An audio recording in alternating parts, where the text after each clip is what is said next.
Hi hello ನಮಸ್ಕಾರ ಸ್ನೇಹಿತರೆ. ಇಂದು vitamin D ಕೊರತೆಯಿಂದ ದೇಹದಲ್ಲಿ ಕಾಣಿಸಿಕೊಳ್ಳುವಂತಹ ಲಕ್ಷಣಗಳು ಯಾವುವು ಎನ್ನುವುದರ ಬಗ್ಗೆ ಸಂಪೂರ್ಣವಾದ ಮಾಹಿತಿ ತಿಳಿದುಕೊಳ್ಳಲು ನೀವು ಇಷ್ಟಪಡುತ್ತಿದ್ದರೆ ಈಗಲೇ ಈ ವಿಡಿಯೋಕ್ಕೆ ಎಲ್ಲಿ ಸ್ಕಿಪ್ ಮಾಡದೆ ಕೊನೆವರೆಗೆ ನೋಡಿ.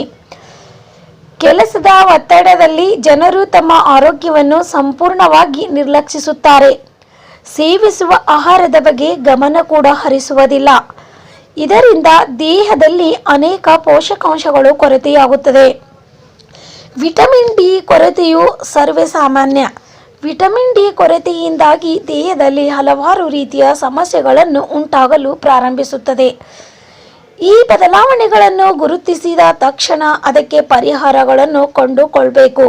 ಇಲ್ಲವಾದರೆ ಬಹಳಷ್ಟು ತೊಂದರೆಯನ್ನು ಅನುಭವಿಸಬೇಕಾಗುತ್ತದೆ. ವಿಟಮಿನ್ ಡಿ ದೇಹಕ್ಕೆ ಬಹಳ ಮುಖ್ಯ.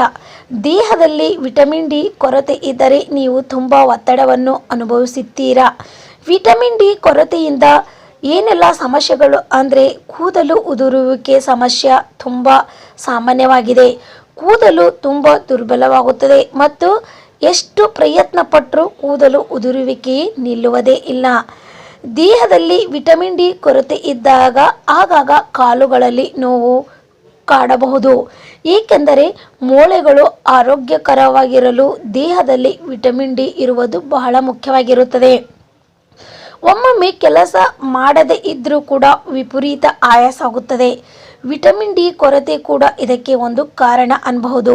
ಸಾಕಷ್ಟು ನಿದ್ರೆ ಮಾಡಿದ ನಂತರವೂ ಇಡೀ ದಿನ ಸೋಮಾರಿತನ ಉಂಟಾದರೆ ವಿಟಮಿನ್ ಡಿ ಕೊರತೆ ಇರುವ ಸಾಧ್ಯತೆ ಇದೆ. ಸ್ನಾಯುಗಳಲ್ಲಿ ದೌರ್ಬಲ್ಯವು ಇದಕ್ಕೆ ಪ್ರಮುಖ ಕಾರಣವಾಗಿದೆ. ಈ ಎಲ್ಲ ಲಕ್ಷಣಗಳನ್ನು ಕಂಡು ಬಂದರೆ ತಕ್ಷಣವೇ ವೈದ್ಯರನ್ನು ಭೇಟಿ ಮಾಡುವುದು ತುಂಬ ಉತ್ತಮ.